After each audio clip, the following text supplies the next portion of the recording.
Mi madre, Sofía, siempre fue una mujer de silencios bien administrados. Hablaba del clima, de las recetas de su abuela, de la política con un desdén ensayado, pero había un tema que convertía su voz en un hilo de araña y sus ojos en dos pozos oscuros. San Lázaro, el pueblo donde nació.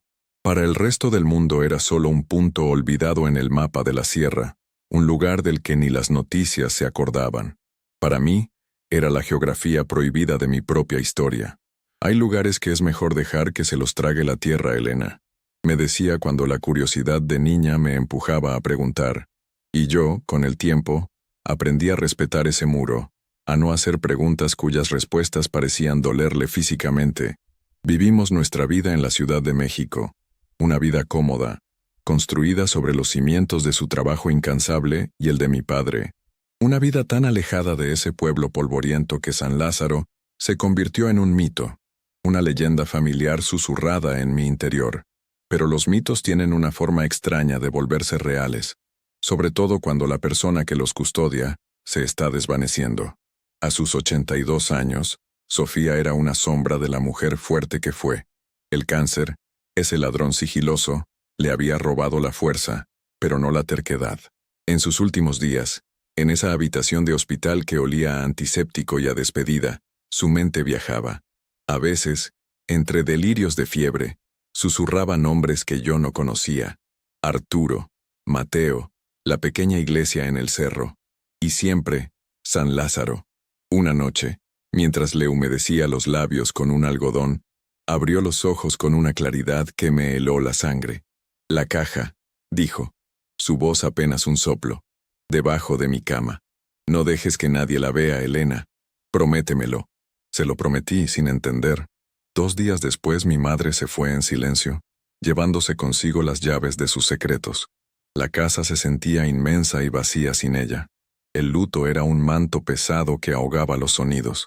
Mi hija, Isabel, con su pragmatismo de abogada joven y exitosa, intentaba ponerme en movimiento. Mamá, tenemos que empezar a ver sus papeles, el testamento, las cuentas, me decía con una suavidad que no lograba ocultar su impaciencia. Isabel era el futuro. Vivía en un departamento de revista en Polanco. Conducía un BMW último modelo que mi difunto esposo le había regalado en su graduación, y su vida giraba en torno a reuniones importantes y cenas en restaurantes caros que yo ni siquiera sabía pronunciar. Para ella, el pasado de la abuela era una anécdota, una historia de superación que ya tenía un final feliz. No entendía el peso de lo no dicho. Una tarde, mientras ordenaba el cuarto de mi madre, recordé su promesa. Me arrodillé y, debajo del pesado armazón de caoba de su cama, encontré una caja de madera sencilla, sin cerradura. Dentro, el pasado olía a lavanda seca y a papel viejo. Había un fajo de cartas amarradas con un listón descolorido, una foto en sepia de una pareja joven y sonriente que supuse eran mis abuelos, y una escritura de propiedad, un terreno en un lugar llamado San Lázaro. Pero lo más extraño era un pequeño diario de cuero con una sola entrada, escrita con la letra temblorosa de mi madre, fechada apenas un mes antes de su muerte. Las luces verdes. Han vuelto. Arturo sabe que no he olvidado. Que Dios me perdone por mi silencio, pero que lo perdone a él por su pecado. No entendí nada. ¿Qué luces? ¿Quién era Arturo? El diario solo contenía esa críptica anotación. Guardé la caja y traté de olvidarlo, de sumergirme en el papeleo, en la normalidad de la vida sin ella. Pero las palabras de mi madre se habían anclado en mi mente. Una semana después, la llamada llegó en la madrugada. Era mi primo lejano, Ramiro, que vivía en una ciudad a un par de horas de la sierra. No hablábamos a menudo, solo en navidades o funerales. Su voz sonaba agitada. Elena, prima, perdona la hora. Sé que no estás para esto, pero algo raro está pasando por acá, y me acordé de la tía Sofía. Me contó que unos excursionistas se habían perdido cerca de San Lázaro, y al ser rescatados, hablaron de un espectáculo insólito. Durante la madrugada, un resplandor verdoso y pulsante había emanado de las ruinas de la vieja iglesia del pueblo, un lugar abandonado desde hacía más de 50 años. Dicen que parecían fuegos fatuos, como almas en pena. La gente de los ranchos cercanos está asustada. Ya sabes cómo son. Hablan de la maldición del pueblo, dijo Ramiro con un tono que intentaba ser burlón, pero que no ocultaba su propio desasosiego. Colgué el teléfono y sentí un escalofrío. Las luces verdes. Han vuelto. Las palabras de mi madre resonaron en el silencio de mi cocina. La coincidencia era demasiado grande. La evasión de toda una vida, el diario, la llamada de mi primo, todo apuntaba a ese pueblo del que me habían prohibido saber. La maldición de San Lázaro. Mi madre no le temía a una leyenda, le temía a un secreto. Y ese secreto, por alguna razón, estaba saliendo a la luz. En ese momento, una certeza se apoderó de mí, una que iba más allá de la lógica y del dolor. Tenía que ir. Tenía que entender qué fantasma había atormentado a mi madre durante toda su vida. No era solo por ella, era por mí. Necesitaba conocer la pieza faltante de mi propio rompecabezas. Cuando se lo dije a Isabel, su reacción fue la esperada. «Mamá, por favor, sé razonable», me dijo mientras revisaba unos documentos en su laptop, sentada en mi sala, con su impecable bolso Louis Vuitton sobre el sillón. «Es un pueblo fantasma en medio de la nada. ¿Qué esperas encontrar?» La abuela era una mujer mayor, su mente ya no estaba clara. Probablemente mezcló recuerdos con alguna película que vio. Intenté explicarle lo del diario, lo de la llamada, pero ella lo descartó todo con un gesto de la mano. Coincidencias. La gente del campo es supersticiosa. Mamá, tienes que superar esto. Organiza un viaje, vete a la playa, distráete. No te aferres a fantasmas. Pero no eran fantasmas lo que me llamaba, era la verdad. No lo entiendes, hija. Esto es algo que tengo que hacer. Por ella. Isabel suspiró, frustrada. Está bien, mamá. Haz lo que quieras. Pero es una locura. Ese lugar tiene fama de ser peligroso. Ni siquiera aparece en los mapas actualizados. Su preocupación era genuina, pero estaba teñida de esa condescendencia de quien cree saberlo todo. No la culpaba. Su mundo era de certezas, de contratos y leyes. El mío, de repente, se había llenado de susurros y luces verdes en la oscuridad. Esa noche no dormí. Me senté en el sillón de mi madre, con la caja de madera en mi regazo, y leí las cartas de mis abuelos. Hablaban de un futuro lleno de promesas, de la riqueza de la tierra, de la comunidad unida de San Lázaro. Hablaban de esperanza. ¿Qué pudo haber pasado para convertir esa esperanza en una maldición? Al amanecer, tomé una decisión. Empaqué una pequeña maleta, metí la caja de madera en el asiento trasero de mi coche, y antes de que la ciudad despertara por completo, puse rumbo al sur, hacia el pueblo maldito que mi madre había intentado borrar del mapa de nuestra vida. El viaje fue un descenso gradual hacia otro tiempo. Las autopistas de 6 carriles dieron paso a carreteras federales de 2, y estas, a caminos de terracería que serpenteaban entre cerros cubiertos de una vegetación seca y espinosa. Mi sedán, acostumbrado al asfalto de la ciudad, se quejaba con cada bache. El aire acondicionado luchaba contra un calor denso y polvoriento que se filtraba por las rendijas. El GPS de mi teléfono había perdido la señal hacía horas. Me guiaba por un mapa viejo que encontré en la guantera y por las escasas indicaciones de los campesinos que encontraba en el camino, hombres de piel curtida por el sol y ojos desconfiados que me miraban como si fuera una aparición. San Lázaro, repetían con un encogimiento de hombros. Usted siga derecho por esta brecha. Pero no hay nada allá, señora. No más ruinas y mal aire. A medida que me acercaba, el paisaje se volvía más desolado.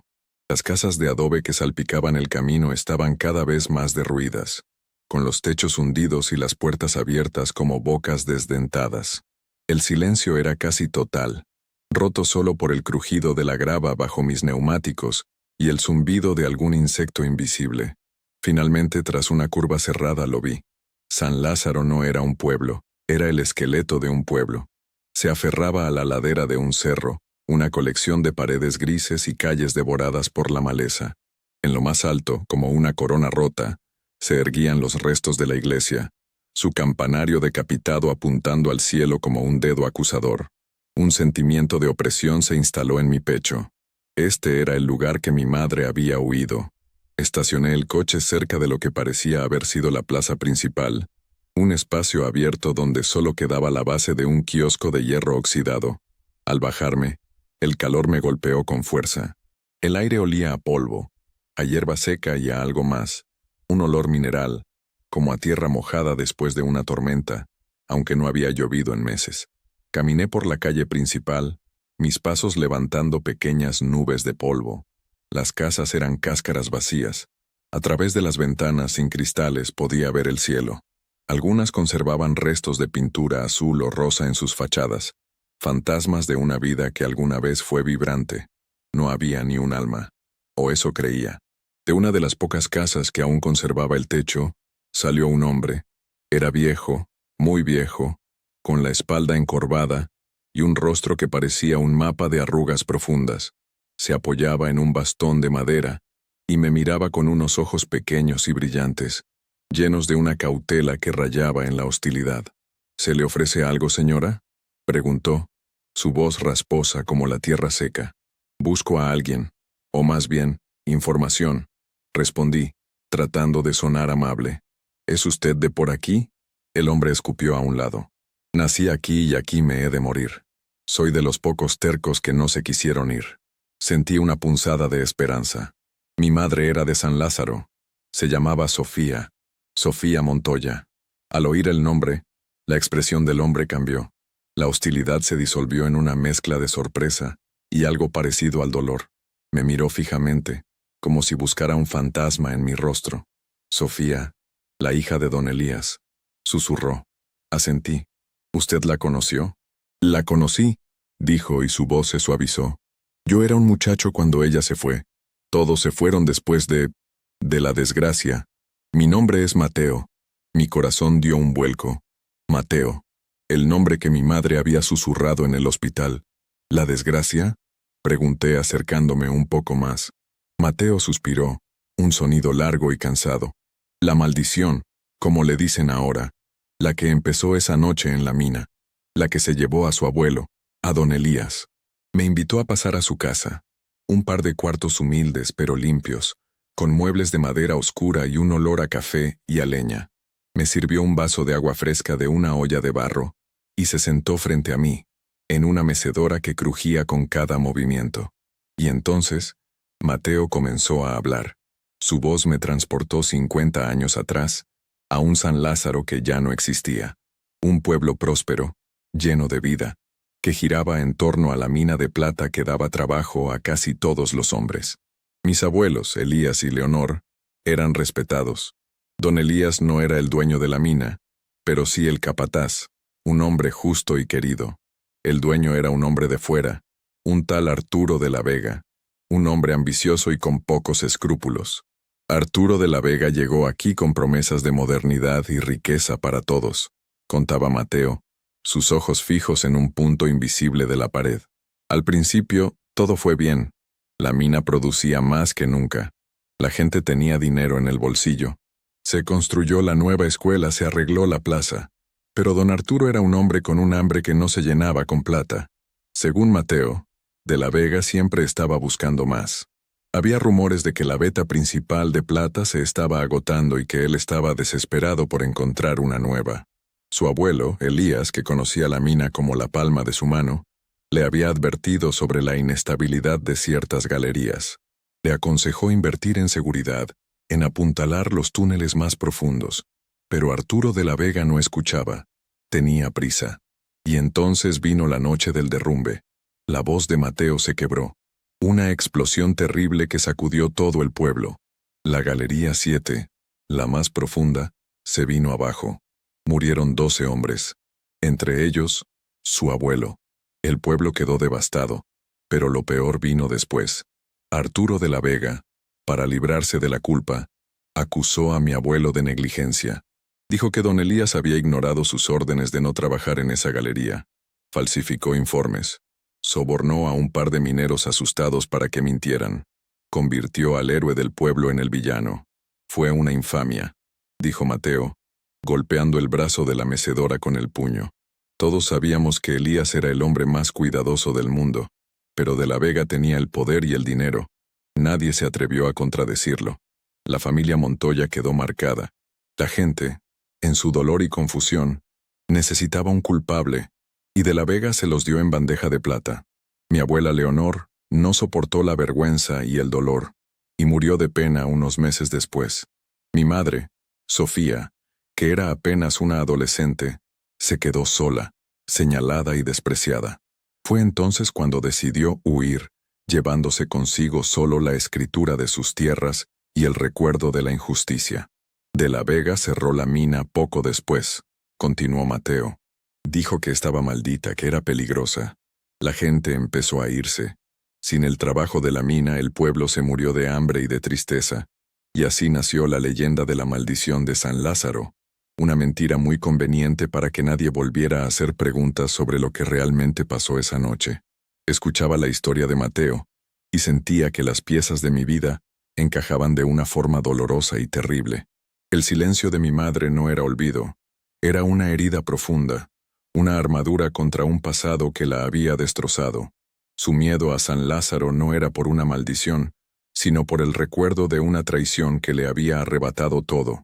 ¿Y las luces verdes?, pregunté, mi voz apenas un susurro.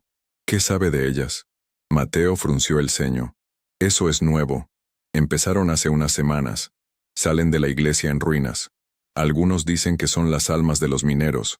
Yo no creo en esas cosas. Pero asustan a la gente. Mantienen a los curiosos alejados, igual que la maldición. De repente, las palabras del diario de mi madre cobraron un nuevo sentido. Arturo sabe que no he olvidado. Arturo de la Vega, el hombre que había destruido a mi familia y a todo un pueblo. ¿Sigue vivo?, pregunté con un nudo en el estómago. Viejo y enfermo, pero vivo, respondió Mateo con amargura. Vive como un rey en su hacienda, a unos kilómetros de aquí. Nunca pagó por lo que hizo. Su hijo Ricardo es quien maneja todo ahora. Es igual o peor que el padre. Ambicioso, arrogante. Compró casi todas las tierras del municipio a precio de ganga cuando la gente se fue, incluidas las de su familia, supongo. Saqué la escritura de la caja. Se la mostré a Mateo. Él la examinó con cuidado. Esta es la escritura original de la casa de sus abuelos y las tierras que la rodean. Nunca la vendieron. Legalmente, todavía le pertenecen a usted, como heredera de Sofía. Una idea loca, audaz, empezó a formarse en mi mente. No había venido a San Lázaro solo a buscar respuestas. Había venido a buscar justicia. Una justicia que llevaba 50 años esperando. Mateo, dije, mirándolo a los ojos. Necesito su ayuda. Este pueblo no está maldito. Fue envenenado por la codicia de un hombre. Y creo que esas luces verdes son una señal. Alguien no quiere que nos acerquemos a esa iglesia. Y yo voy a averiguar por qué. A la mañana siguiente, un sol implacable calentaba las piedras de San Lázaro. Mateo y yo caminamos hacia la iglesia en lo alto del cerro. Él, con su paso lento pero seguro, apoyado en su bastón. Yo, con una mezcla de temor y determinación. La subida era empinada y el camino estaba casi borrado por la maleza. La gente dejó de venir aquí después de la tragedia, me explicó Mateo. El padre se fue, y la iglesia quedó a merced del viento y del olvido. Se convirtió en el corazón de la maldición. Al llegar, la imagen era sobrecogedora. Las paredes de piedra, gruesas y manchadas por la humedad, se mantenían en pie, pero el techo se había derrumbado en su mayor parte, dejando que la luz del sol se colara y dibujara formas extrañas en el suelo cubierto de escombros y hierbas. El campanario sin campana parecía una atalaya vigilante. El aire en el interior era pesado, olía a encierro, a polvo de siglos y a ese mismo olor mineral que había percibido en el pueblo. Con cuidado, empezamos a explorar. El altar mayor estaba destrozado, pero aún se podía adivinar la silueta de un retablo de madera carcomida. En una de las paredes laterales, encontré algo que me llamó la atención, unas marcas extrañas, como si alguien hubiera estado picando la piedra. No eran antiguas. El polvo de roca en el suelo era reciente. ¿Qué es esto, Mateo?, le pregunté. Él se acercó, entrecerró los ojos y pasó sus dedos callosos por las marcas. Esto no es de vándalos. Esto es trabajo de minero. Han estado buscando algo. Seguimos las marcas hasta una esquina oscura, detrás de lo que había sido la sacristía. Allí, oculta bajo una pila de maderas podridas, había una pequeña entrada, Un agujero apenas lo suficientemente grande para que pasara una persona. Apuntaba hacia abajo, hacia la oscuridad. Es una cata, dijo Mateo con la voz tensa. Un túnel de exploración. Esto conecta con la mina. O con una nueva beta. De repente, todo cobró sentido. La maldición, las luces verdes, no eran para asustar a los fantasmas, eran para mantener alejada a la gente viva. Alguien estaba trabajando en secreto, bajo las ruinas de la iglesia, y esa iglesia estaba construida sobre las tierras que, según la escritura, pertenecían a mi familia. Regresamos a la casa de Mateo, y la adrenalina de nuestro descubrimiento dio paso a una fría deliberación. El plan que se formaba en mi mente era arriesgado, casi una locura, pero sentía que no tenía otra opción. No podía enfrentarme a los de la Vega con la fuerza. Ricardo, el hijo de Arturo, tenía el dinero, el poder y la influencia en la región. Cualquier denuncia formal se perdería en un laberinto de burocracia y corrupción. Tenía que usar su propia arma contra ellos, la astucia. Tenía que pensar como un estratega, no como una víctima. Mi mente, acostumbrada a la gestión de un hogar y a las conversaciones de sobremesa, se sentía lenta, pero la imagen del rostro cansado de mi madre me daba una fuerza que no sabía que poseía. Esto me recordaba a los libros de Napoleon Hill, que mi esposo solía leer, aquellos que hablaban de convertir el deseo en realidad a través de un plan definido y una persistencia inquebrantable. Mi deseo era la justicia. Ahora necesitaba el plan. Mateo, los de la Vega no saben quién soy, dije caminando de un lado a otro en la pequeña sala. Para ellos soy una desconocida, una simple turista que se perdió. Podemos usar eso a nuestro favor. Mi idea era acercarme a Ricardo de la Vega, pero no como la heredera de los Montoya, sino como una potencial inversionista, una mujer de ciudad, adinerada y un poco ingenua, interesada en comprar terrenos en la zona para un proyecto de desarrollo rural o ecoturístico. Era un papel que podía interpretar.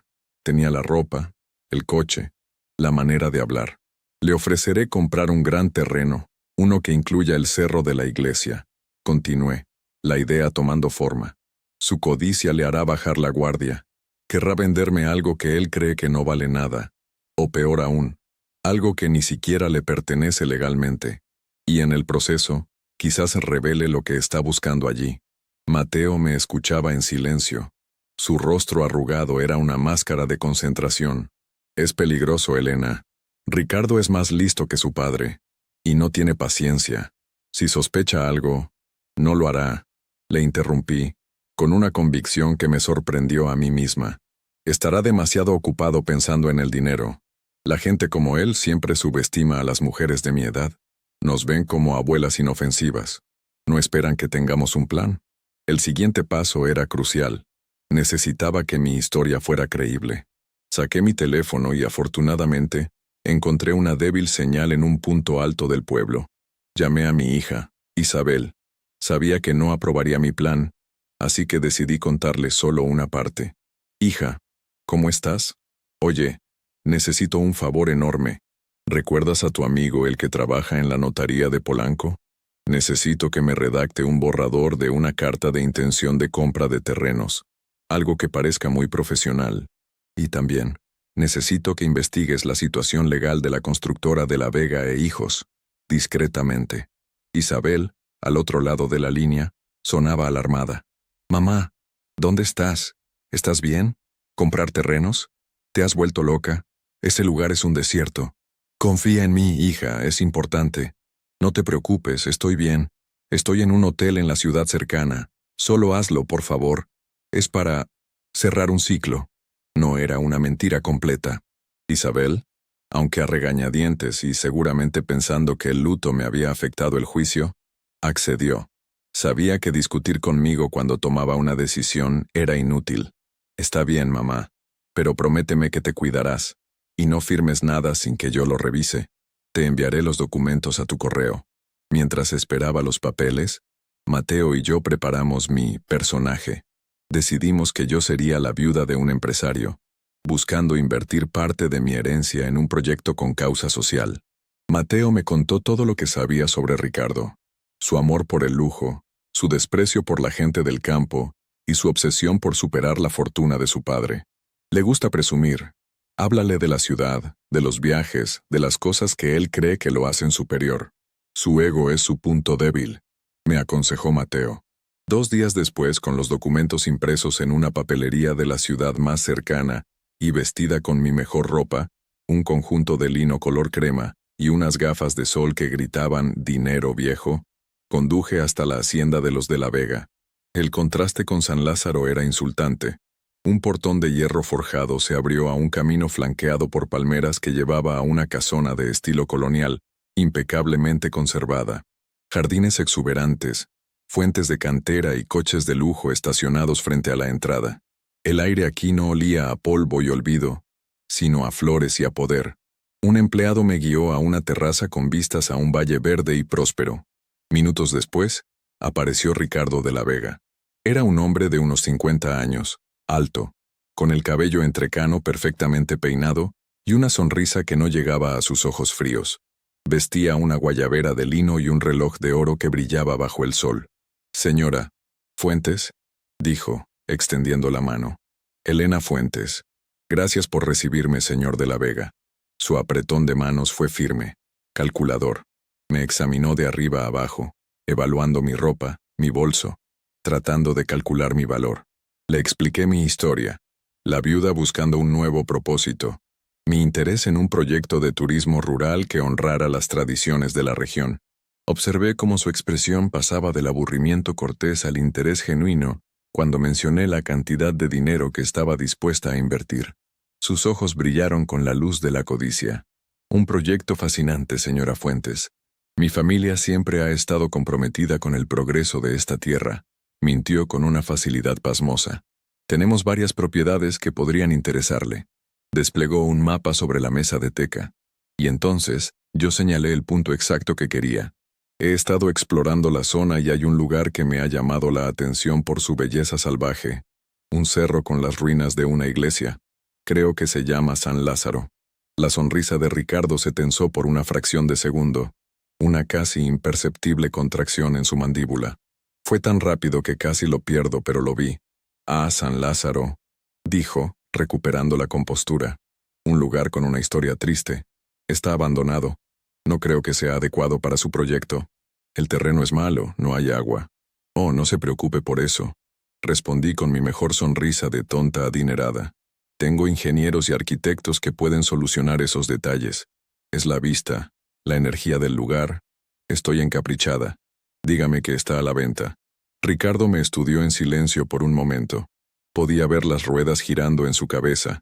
Estaba sopesando el riesgo contra la recompensa. «Bueno», dijo finalmente, adoptando un tono de quien hace una gran concesión. «Esa tierra ha estado en mi familia por generaciones. Tiene un valor sentimental, pero por la cantidad que usted ofrece, podríamos llegar a un acuerdo». Sabía que estaba mintiendo. Esas tierras no eran suyas, pero su codicia era más fuerte que su cautela.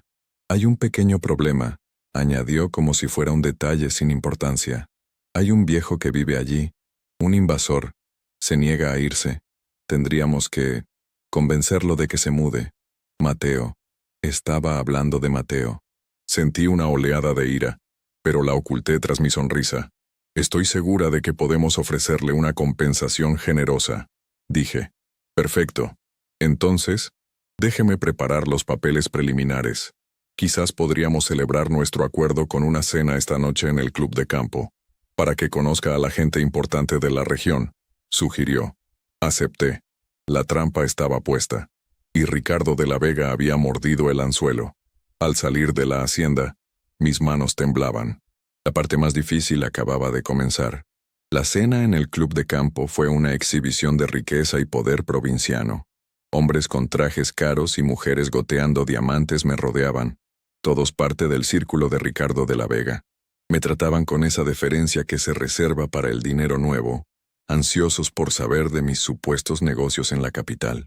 Interpreté mi papel a la perfección, hablando de inversiones, de viajes a Europa y de las dificultades de manejar una herencia considerable. Observaba a Ricardo moverse entre sus invitados, el rey en su corte, aceptando halagos y cerrando tratos con una copa de whisky en la mano. Para ellos, yo era una viuda excéntrica con una cartera abierta. Nadie sospechaba que cada sonrisa, cada palabra, era parte de un plan meticulosamente diseñado para desenterrar una verdad de 50 años. Durante la cena, de manera casual, volví a sacar el tema de San Lázaro. Sigo sin entender por qué un lugar tan hermoso fue abandonado, Ricardo. Le dije, mientras cortaba un trozo de filete. He oído historias de una maldición. Ricardo soltó una carcajada condescendiente. Cuentos de viejas, Elena. La realidad es mucho más aburrida. La mina se agotó. La gente se fue a buscar trabajo a otro lado. Es la historia de cientos de pueblos en este país. Pero la explosión, insistí suavemente. ¿No fue eso lo que empezó todo? Su rostro se ensombreció por un instante. Un accidente trágico. El capataz de la época, un hombre irresponsable, cometió un error fatal. Le costó la vida a él y a otros buenos hombres. Mi padre, que era joven entonces, quedó devastado. Hizo todo lo posible por ayudar a las familias, pero el pueblo nunca se recuperó del golpe. La facilidad con la que repetía la mentira me revolvió el estómago. Lo decía como si fuera un hecho histórico, una verdad incuestionable. Mi abuelo, un hombre irresponsable. Mi madre, la hija del culpable. La narrativa que había envenenado mi linaje, servida entre risas y vino caro. Tenía que contenerme para no gritarle en la cara la verdad que ardía en mi pecho. En cambio, asentí con compasión. Qué terrible. Su padre debe ser un hombre muy fuerte para haber superado algo así. El ego de Ricardo se infló. Lo es. Construyó todo esto de la nada.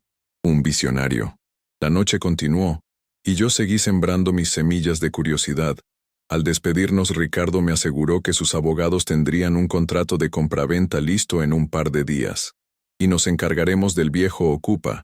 No te preocupes por nada, Elena, me dijo con una palmada paternal en el brazo que me hizo estremecer. De vuelta en la humilde casa de Mateo, le conté cada detalle. La tensión en la habitación era palpable. Van a ir por mí, dijo Mateo, su voz tranquila pero firme. Lo sé. No lo permitiré, Mateo. Eres la única familia que me queda en este lugar. Tengo un plan para eso también, le aseguré. A la mañana siguiente, muy temprano, llegó una camioneta a la entrada de San Lázaro. 2 hombres corpulentos, con aspecto de matones, se bajaron y caminaron directamente hacia la casa de Mateo. Yo los observaba desde la ventana de una casa abandonada al otro lado de la calle. Justo cuando llegaban a la puerta de Mateo, mi coche salió de detrás de unas ruinas bloqueándoles el paso. Bajé la ventanilla. Buenos días, señores. ¿Puedo ayudarles? Me temo que están en mi propiedad. Los hombres me miraron, confundidos. ¿Su propiedad? Esta es tierra de los de la Vega. Me temo que hay un error, dije, mostrándoles una copia de la escritura original que Isabel me había enviado, validada con un sello notarial reciente. Esta propiedad, incluyendo la casa del señor Mateo, pertenece a la familia Montoya desde hace 80 años, y yo soy la única heredera. Así que les pido amablemente que se retiren. Los hombres se miraron, inseguros. No esperaban esto. Su trabajo era intimidar a un viejo indefenso, no enfrentarse a una señora con papeles legales. Uno de ellos sacó un teléfono y llamó a Ricardo. Pude oír los gritos al otro lado de la línea. Después de unos minutos, colgaron. «La señora Fuentes, ¿verdad?», dijo uno de ellos con un nuevo tono de respeto forzado. «El señor de la Vega dice que hay un malentendido, que no sabía que usted ya había llegado a un acuerdo con el señor. Mateo es mi invitado», le interrumpí, «y no se irá a ninguna parte. Ahora, si me disculpan, tenemos mucho que hacer». Los hombres, derrotados, se dieron la vuelta y se fueron. La primera batalla la había ganado. Mateo salió de su casa, una sonrisa dibujada en su rostro arrugado. «Sofía estaría orgullosa de ti, muchacha. Tienes el coraje de tu abuelo». Pero sabíamos que esto solo enfurecería más a Ricardo. Le había demostrado que no era la tonta que él creía. Ahora actuaría con más agresividad. Teníamos que movernos rápido. Esa noche, decidimos que era el momento de volver a la iglesia. Pero esta vez, no íbamos a mirar. Íbamos a buscar pruebas. Equipados con linternas y cuerdas que Mateo guardaba, nos dirigimos al cerro bajo el amparo de la oscuridad. La noche en San Lázaro era total, un manto de tinta salpicado de estrellas. El silencio era tan profundo que podía oír los latidos de mi propio corazón. Llegamos a las ruinas, y nos deslizamos hacia la entrada oculta de la cata minera. El aire que salía del agujero era frío y olía a tierra húmeda y a ozono. «Ten cuidado, Elena. ¿Quién sabe cuánto tiempo lleva esto aquí?», me advirtió Mateo. Aseguramos la cuerda a una columna de piedra, y con el corazón en la garganta, comencé a descender. Mateo, a pesar de su edad, era ágil y me siguió de cerca. El túnel era estrecho y tosco, claramente excavado a toda prisa. Descendimos unos 10 metros antes de llegar a un suelo firme. Estábamos en una pequeña galería que no aparecía en los viejos mapas de la mina que Mateo recordaba. Encendimos las linternas y el haz de luz reveló algo que me dejó sin aliento. Las paredes de la galería no eran de roca común. Brillaban con vetas de un mineral de un verde intenso y profundo. Era hermoso y extraño. En algunos lugares la piedra parecía casi traslúcida. «Esmeraldas», susurró Mateo, con una reverencia en su voz, «pero no como ninguna que haya visto. Son diferentes». Seguimos la veta, que se adentraba en la oscuridad. El túnel se ensanchaba y desembocaba en una caverna más grande. Allí, vimos el equipo de minería, picos, palas, carretillas, y en el centro, una pequeña planta de procesamiento improvisada. Había sacos llenos de rocas verdosas. No buscaban plata. Nunca buscaron plata. Habían encontrado algo mucho más valioso. Y entonces, en un rincón de la caverna, vi una caja de metal abierta. Dentro había documentos, mapas geológicos y lo que parecían ser informes de laboratorio. Tomé uno de los informes. Estaba lleno de términos técnicos que no entendía, pero una palabra se repetía una y otra vez: uranio. El mineral verde no era esmeralda, era pechblenda, la principal mena del uranio. Sentí un escalofrío recorrer mi cuerpo, un frío que no tenía nada que ver con la temperatura de la cueva. La explosión en la mina 50 años atrás no había sido un accidente, había sido deliberada. Arturo de la Vega no quería encontrar una nueva veta de plata, quería sellar la mina, ocultar su descubrimiento. Probablemente mi abuelo, Elías, había encontrado el mineral y, conociendo su peligrosidad o su valor, se había enfrentado a de la Vega. Y de la Vega lo había silenciado a él y a los otros mineros, creando una masacre y disfrazándola de accidente. Había enterrado su secreto bajo toneladas de roca y una mentira que duró medio siglo. Ahora, 50 años después, su hijo Ricardo estaba de vuelta para reclamar el tesoro maldito de su padre. Las luces verdes que la gente veía no eran fantasmas, eran el resultado de la actividad minera. Probablemente usaban algún químico o proceso que, al contacto con el aire, generaba esa fosforescencia, una forma ingeniosa y macabra de usar la superstición local para proteger su operación secreta. Teníamos la prueba, no solo de la operación ilegal de Ricardo, sino del pecado original de su padre. Tomé los informes y un par de muestras del mineral. Era el momento de salir de allí. Justo cuando nos preparábamos para subir, oímos voces en la entrada del túnel. El corazón me dio un vuelco. Nos habían descubierto. Apagamos las linternas y nos pegamos a la pared en la sombra más profunda de la caverna. 2 hombres descendieron por la cuerda. Eran los mismos matones que habían ido a casa de Mateo. «El jefe está furioso», dijo uno. «Dice que la vieja esa le está causando demasiados problemas. Quiere que aceleremos la extracción. El cargamento para los compradores de Houston tiene que salir la próxima semana». Houston. Estaban vendiendo uranio de contrabando en el mercado negro internacional. Esto era mucho más grande y peligroso de lo que jamás había imaginado. No se trataba solo de una injusticia familiar, era un crimen de proporciones enormes. Los hombres encendieron unas lámparas de gas que iluminaron la caverna.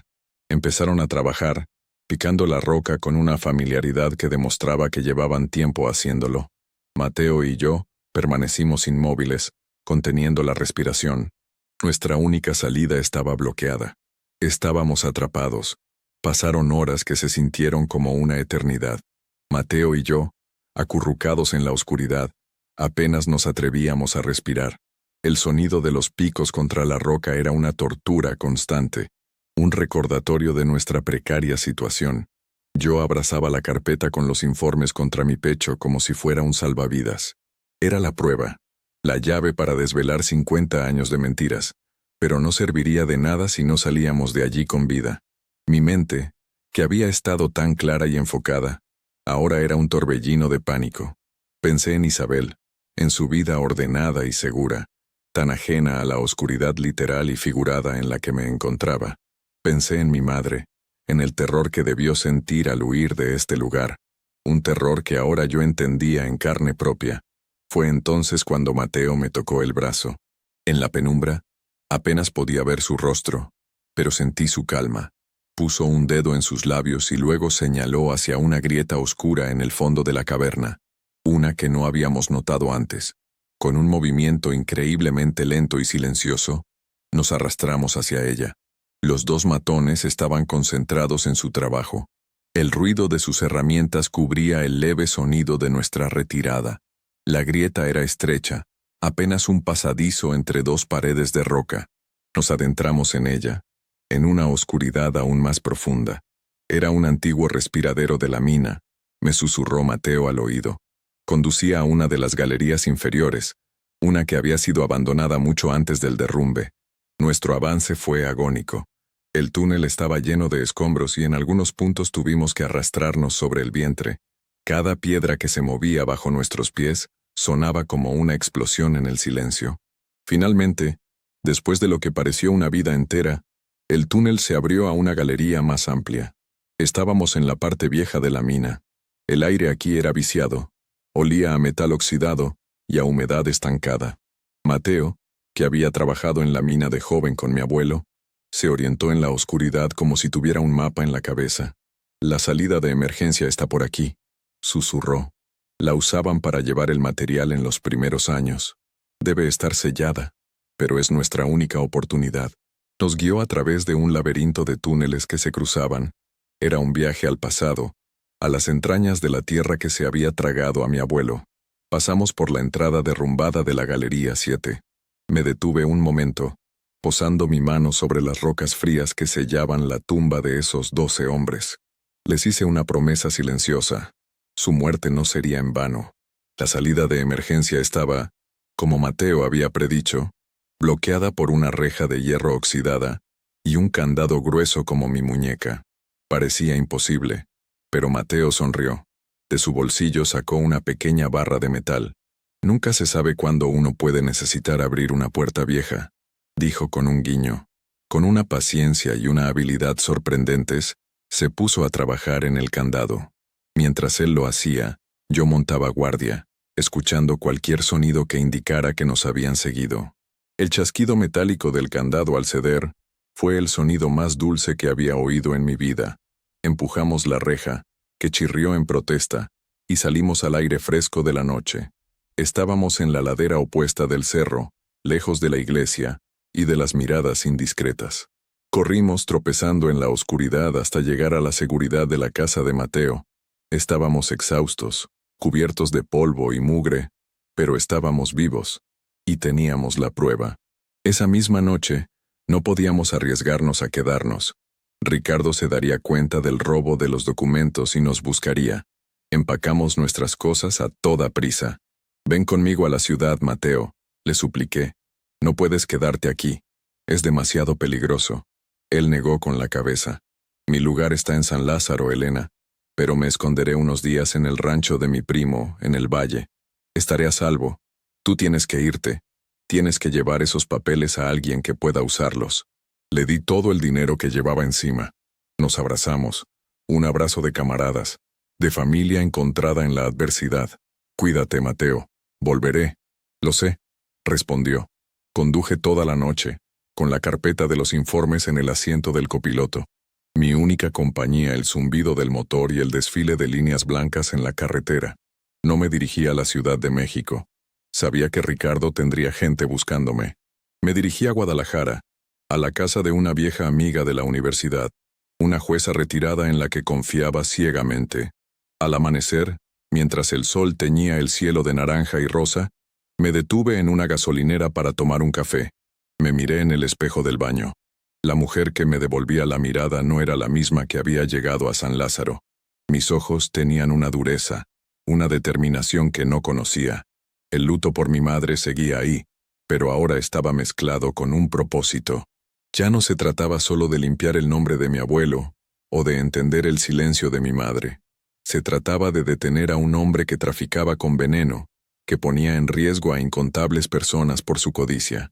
Era una lucha entre el pasado y el futuro, entre la oscuridad de una mina y la luz de la verdad. Recordé un accesorio que mi madre siempre guardaba, un pañuelo de seda de Chanel que mi padre le había regalado en uno de sus aniversarios. Era un símbolo de la vida que habían construido lejos de San Lázaro, una vida de belleza y seguridad, pero ahora entendía que esa seguridad había sido una ilusión, construida sobre un silencio frágil. La verdadera fortaleza no estaba en evitar el pasado, sino en enfrentarlo, y yo estaba lista para la batalla final. Llegué a casa de mi amiga, Clara, y le conté toda la historia, desde los delirios de mi madre hasta los informes sobre el uranio. Clara, con su mente legal y aguda, escuchó cada palabra sin interrumpirme. Cuando terminé, examinó los documentos con una concentración absoluta. «Elena, esto es dinamita», dijo, sus ojos brillando de emoción. «Esto no es solo un caso de fraude y minería ilegal. Esto es tráfico de material nuclear, un asunto de seguridad nacional. Ricardo de la Vega no sabe el lío en el que se ha metido». Clara movió sus hilos.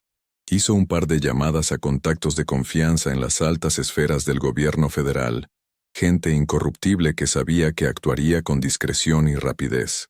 Evitamos a las autoridades locales, que seguramente estaban en la nómina de los de la Vega. En cuestión de horas, un equipo especial de la capital estaba en camino a San Lázaro. Mi papel había terminado. Ahora debía esperar, y era la parte más difícil. Los días siguientes fueron una tortura de incertidumbre. Me alojé con Clara, sin atreverme a llamar a mi hija Isabel para no preocuparla ni ponerla en riesgo. Pasaba las horas caminando por el jardín de Clara, la historia de San Lázaro repitiéndose en mi mente. ¿Habría llegado Mateo a salvo al rancho de su primo? ¿Habrían descubierto mi huida los hombres de Ricardo? Una tarde, mientras veíamos las noticias, apareció el reportaje. Importante operativo federal en una zona rural de la sierra. Desmantelan red de minería y tráfico de materiales peligrosos. Las imágenes mostraban helicópteros sobrevolando el cerro de San Lázaro, soldados descendiendo a la mina y a un Ricardo de la Vega esposado, con el rostro desencajado por la sorpresa y la furia, siendo subido a un vehículo militar. La noticia hablaba de la detención de toda la red, incluyendo a los compradores en Houston, gracias a la información encontrada en la hacienda. Hablaban también del descubrimiento de una fosa común cerca de la mina, con los restos de 12 mineros desaparecidos hacía 50 años. El informe forense preliminar indicaba que no habían muerto por un derrumbe, sino por disparos. Arturo de la Vega los había asesinado a sangre fría para proteger su secreto. Sentí una oleada de emociones tan intensa que me tuve que sentar. Era alivio, era dolor, era una sensación de justicia abrumadora. Las lágrimas que no había llorado por mi madre, las lloré entonces. Lloré por mi abuelo Elías, por los hombres que murieron con él, por sus familias, por un pueblo entero sacrificado en el altar de la codicia. Lloré por mi madre, que había cargado con ese peso en silencio durante toda su vida. Pocos días después, volví a San Lázaro. El pueblo ya no estaba vacío. Estaba lleno de periodistas, de oficiales del gobierno, de antropólogos forenses. El pueblo maldito estaba en todos los noticieros. La historia de la injusticia sufrida por la familia Montoya y las otras familias finalmente había salido a la luz. Encontré a Mateo en su casa, sano y salvo.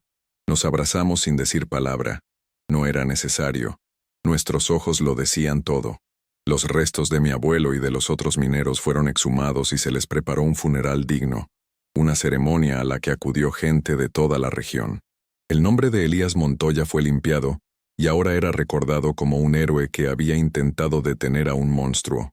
Arturo de la Vega, postrado en su cama y demasiado enfermo para ser juzgado, murió un mes después, llevándose su maldad a la tumba. Pero su legado de crimen había sido expuesto al mundo. El gobierno expropió todas las propiedades de los de la Vega como parte de la reparación del daño. Las tierras robadas, incluida la mía, nos fueron devueltas a los herederos legítimos.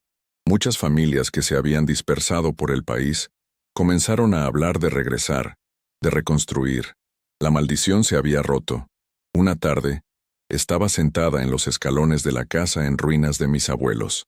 Isabel había venido a buscarme. Después de enterarse de todo por las noticias, había conducido sin parar, con el rostro pálido de preocupación y asombro. «Mamá, yo no sé qué decir. Tenías razón. Perdóname por no haberte creído», me dijo, sentándose a mi lado. «No tienes que disculparte», le respondí tomándole la mano. «Tú vives en un mundo de hechos y pruebas. Yo tuve que aprender a seguir la intuición, la voz del pasado». Conversamos durante horas, como nunca antes lo habíamos hecho. Le conté todo sobre Sofía, su abuela. Le hablé de su valentía, de su sacrificio. Y por primera vez, Isabel no vio solo a la abuela que le cocinaba galletas, sino a la joven que había sobrevivido a una tragedia inimaginable. «Mamá, ¿qué vas a hacer ahora?», me preguntó. «Con la casa, las tierras, valen una fortuna ahora que la zona se va a desarrollar». Miré las ruinas de San Lázaro, el esqueleto de un pueblo que empezaba a mostrar tímidos signos de vida. «No quiero el dinero, hija. Tu padre y yo trabajamos mucho para que ustedes tuvieran una buena vida. Esto es diferente. Esto es un legado». Había decidido usar mi parte de la fortuna recuperada y el valor de las tierras para crear una fundación. Una fundación a nombre de Sofía y Elías Montoya para reconstruir San Lázaro, para construir casas nuevas, una escuela, una clínica, para dar becas a los jóvenes y microcréditos a quienes quisieran empezar un negocio, para devolverle al pueblo la vida que le habían robado. Quería que San Lázaro no fuera recordado como el pueblo maldito, sino como el pueblo que renació de sus cenizas, un símbolo de que la verdad, por mucho que la entierren, siempre encuentra la forma de salir a la luz. Isabel me miró, y en sus ojos vi una admiración que valía más que cualquier fortuna.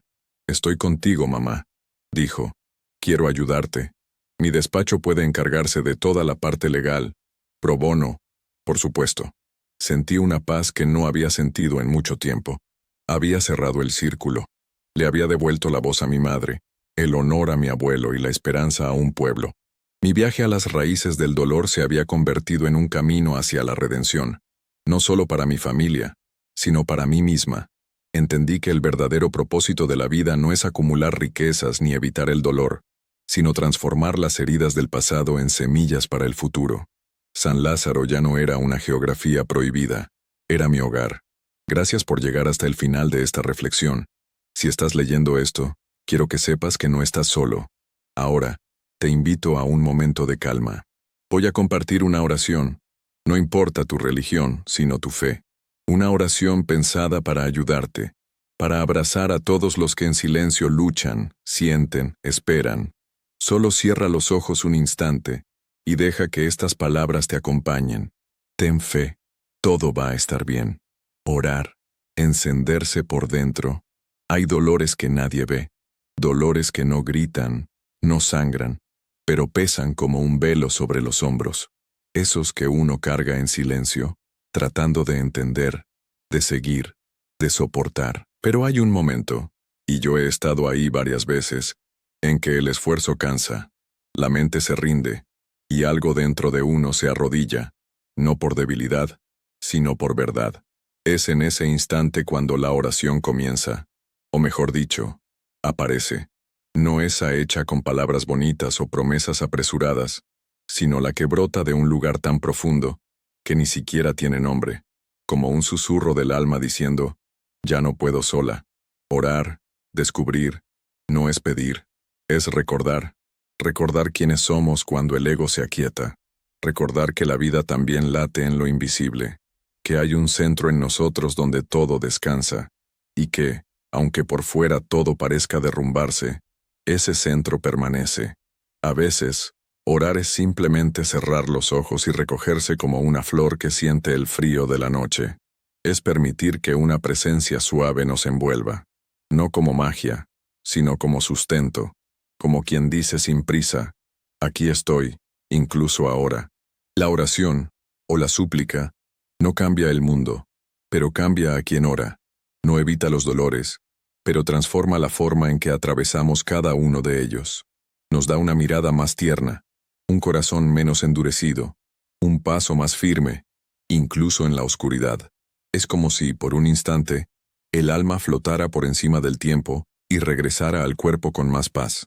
No una paz ruidosa, sino esa que solo quien ha pasado por el caos puede reconocer. Orar es afinar la escucha. La mente se calla y la intuición despierta. Las respuestas no siempre vienen en palabras. A veces son solo percepciones, toques sutiles, un calor en el pecho. La oración ilumina lo que estaba turbio, deshace nudos que ni sabíamos que teníamos. Y lo más bonito es que no tiene que ser complicado. Orar es hablar con Dios, con el universo, con esa inteligencia amorosa que nos habita y nos envuelve, incluso cuando lo olvidamos. Y no tiene que sonar bonito. No necesitas saber rezar. No necesitas entender nada sobre la fe.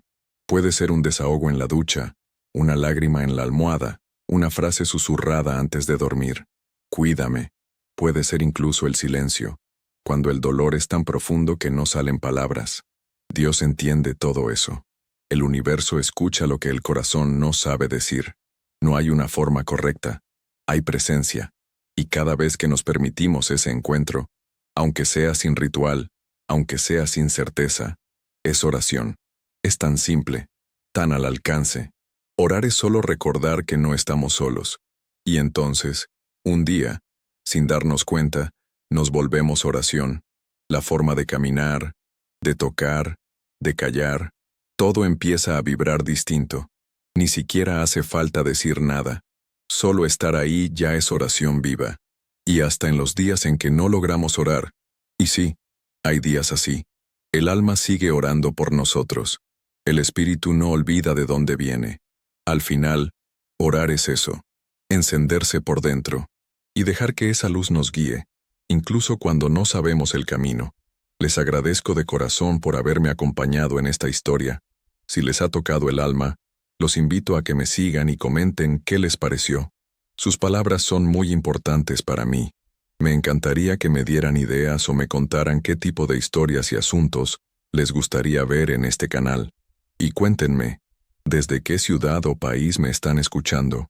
Me llena de alegría saber hasta dónde llegan nuestras reflexiones. Como una forma de agradecerles su tiempo y su apoyo a este canal, les he dejado fijado en los comentarios un par de recetas de tés relajantes y unos postres deliciosos sin azúcar para cuidarnos el cuerpo y el alma. Que Dios los proteja a todos, les dé fuerza en sus luchas y paz en sus corazones. Un abrazo inmenso.